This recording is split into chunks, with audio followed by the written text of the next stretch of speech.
أهلا بكم في غوص عميق جديد. خلينا نبدأ بسؤال كده. يا ترى حياة المراهقين كانت عاملة ازاي قبل الموبايلات الذكية وقبل الريزو سوسيو دي اللي هي شبكات التواصل؟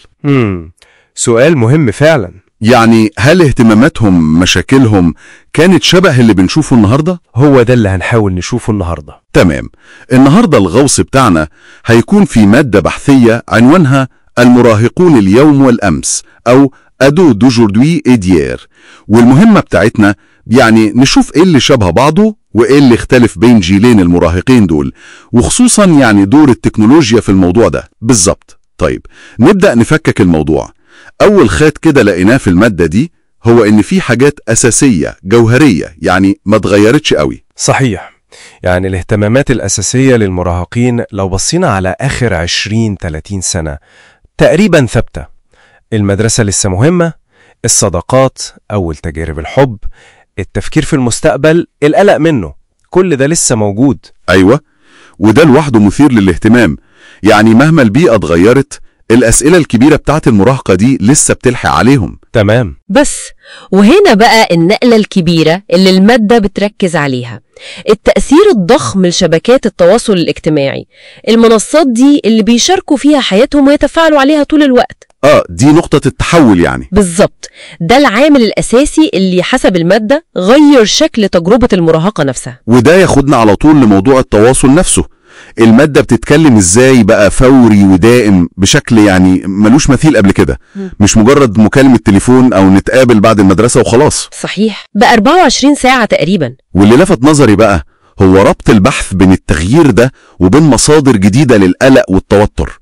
بيفكروا الفومو ده، الخوف من ان حاجة تفوتك. ايوه، الفير اوف ميسنج اوت بالظبط، اللي هو الشعور اللي بيجي لما تشوف كل الناس بتعمل حاجات ومبسوطة وانت لأ، فبيخلق ضغط انك لازم تبقى موجود ومشارك طول الوقت. تماما، والخوف ده هو اصلا جزء من تصميم المنصات دي. ضيفي على كده كمان الضغط بتاع اللايكات والكومنتات اللي بقت عاملة زي يعني مقياس سريع كده للقبول الاجتماعي، بقياس فوري تقريبا. ايوه، المقارنات اللي زمان كانت محدودة دلوقتي بقت شغالة على طول وبكثافة، صور مثالية ومتحسنة لحياة ناس تانية قدامك على الشاشة. فالمقارنة بحياتك الحقيقية بتبقى يعني صعبة ومرهقة نفسيا. وفي حتة كمان لفتت نظري في المادة اللي هي موضوع صورة الذات ده. الموضوع شكله كبر عن مجرد ان الواحد يبقى شكله حلو خلاص. البحث وصف التضخم ده ازاي؟ المادة هنا بتتكلم عن ظاهرة مقلقة فعلا. انتشار الفلاتر وبرامج التعديل سهلت قوي ان الواحد يعمل صورة مش حقيقية لنفسه. دي سهلة جدا دلوقتي. بالظبط، بس الأخطر هو انتشار معايير جمال موحدة ومش واقعية أصلا بتلف العالم كله بسبب المنصات دي. وده بيخلق زي ما البحث بيقول ضغط رهيب، مش بس إنك تبان بشكل معين، لأ، أمال إيه؟ أنت قريب من المعايير المصطنعة دي، وده حمل تقيل قوي على المراهقين بصراحة. صحيح. وفي جانب ثالث اتغير بوضوح، وقت الفراغ بيقضوه ازاي؟ البحث بيقول ان الوصول للمحتوى بقى فوري زي الستريمينج، تشوف فيلم او تسمع مزيكا وقت ما تحب. بس المادة بتقول ان في مفارقة هنا، صح؟ ايوه بالظبط. المفارقة هي ان صحيح زمن الانتظار قل جدا، يعني ما بقتش تستنى اسبوع عشان تشوف حلقة مسلسل مثلا. تمام. بس في المقابل حجم الاغراءات والحاجات اللي تشتت انتباهك زاد بشكل مرعب. كل حاجة متاحة بضغطة زرار، بس ده معناه كمان إن القدرة على التركيز أو حتى إنك تتحمل شوية ملل بقت تحدي أكبر للمراهقين دول. حواليهم اختيارات لا نهائية بتشد انتباههم. طيب لو لمينا كل النقط دي اللي المادة عرضتها، الصورة الكلية اللي بتترسم شكلها إيه؟ الخلاصة اللي المادة بتقدمها واضحة ومقنعة بصراحة. حياة المراهقين النهاردة أكيد متصلة أكتر بالعالم، وإيقاعها أسرع من أي جيل فات، وده بيديهم إمكانيات تواصل وتعلم وترفيه ضخمة. بس في تمن. أيوة هو ده، السرعة والاتصال الدايم ده ليه تمن، والمادة بتأكد عليه. زيادة واضحة في التوتر والضغط النفسي والقلق، خصوصا القلق اللي جاي من المقارنات وصورة الذات دي. التجربة بقت أكثر كثافة بكل معاني الكلمة. يعني نقدر نقول إن الخلاصة هي الهموم الكلاسيكية للمراهقة زي الهوية والعلاقات والمستقبل لسه موجودة في جوهرها. صحيح، بس إزاي بنعيش المرحلة دي ده اللي اتغير تماما بسبب التكنولوجيا وتحديدا شبكات التواصل. التجربة بقت أسرع ومتشابكة أكتر مع العالم، بس كمان زي ما شفنا مليانة تحديات نفسية واجتماعية جديدة وأصعب. تماما. وده يوصلنا لفكرة أخيرة كده نسيبها للتفكير بعد الغوص ده.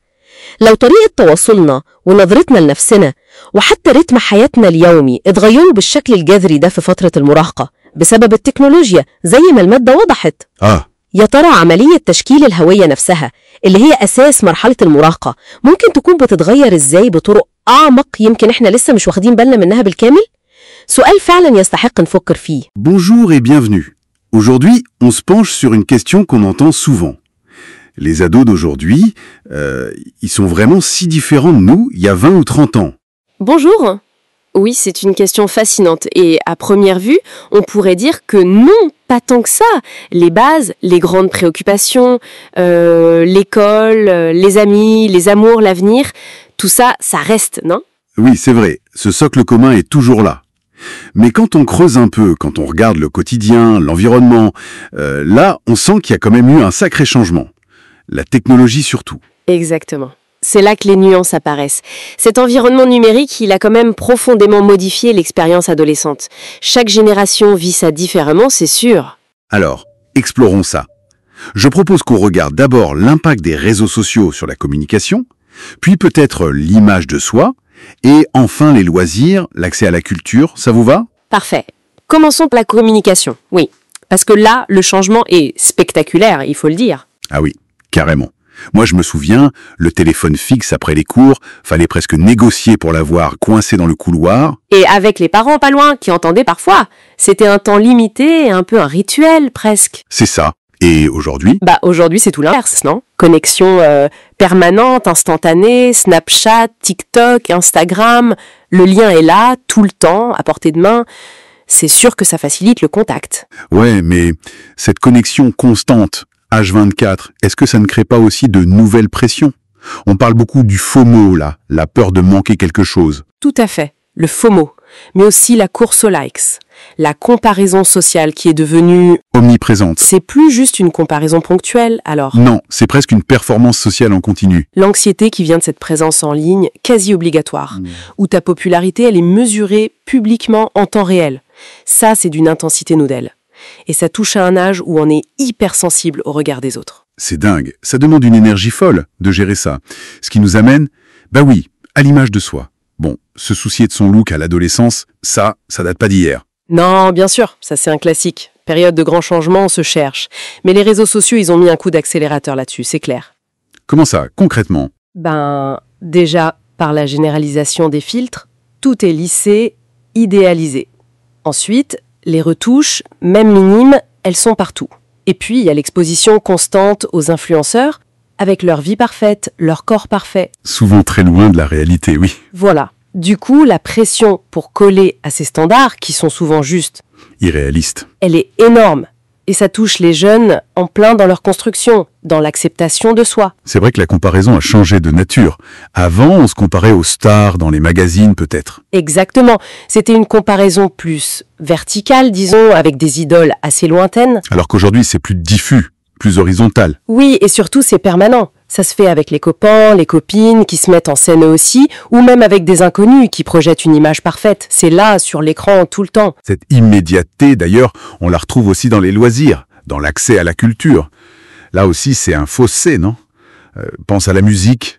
Ah oui, l'époque où on économisait pour acheter un CD. Voilà. Où on passait des heures devant la radio avec une cassette vierge. Exactement. Pour enregistrer la bonne chanson.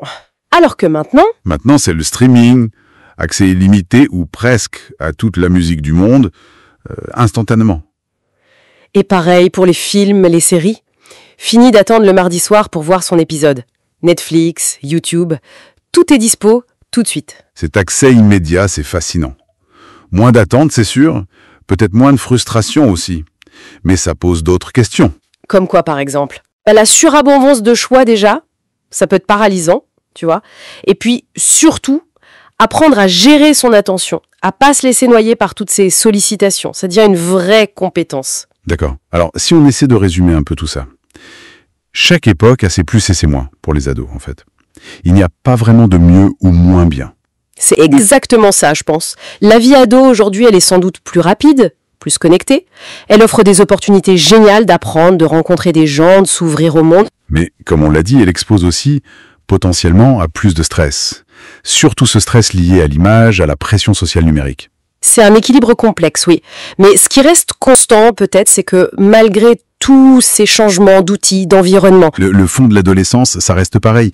Cette période intense où on se découvre, on doute, on tisse des liens forts.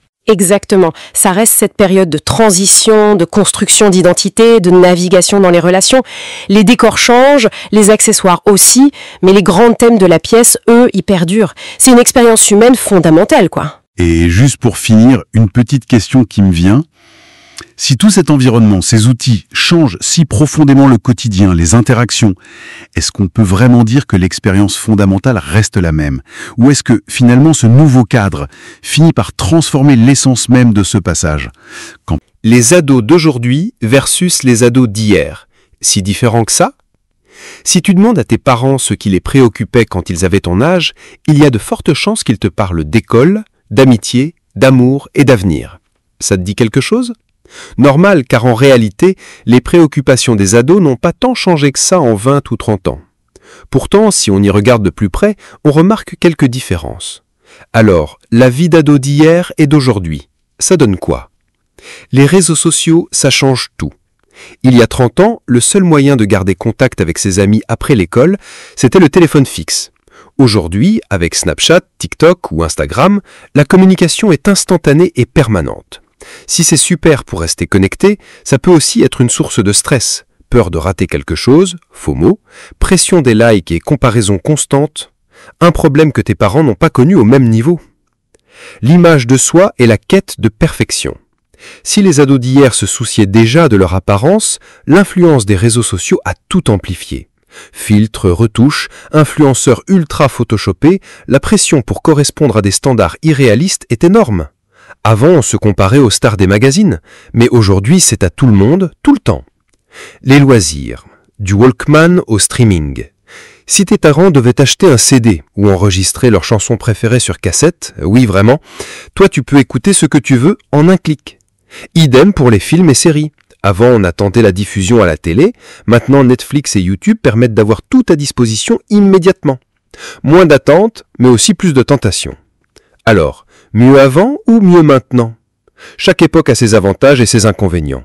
Si la vie des ados d'aujourd'hui semble plus connectée et rapide, elle est aussi plus stressante à bien des égards. Mais une chose est sûre, que ce soit il y a 30 ans ou aujourd'hui, l'adolescence reste cette période intense, pleine de découvertes et de doutes. Et c'est ce qui la rend unique.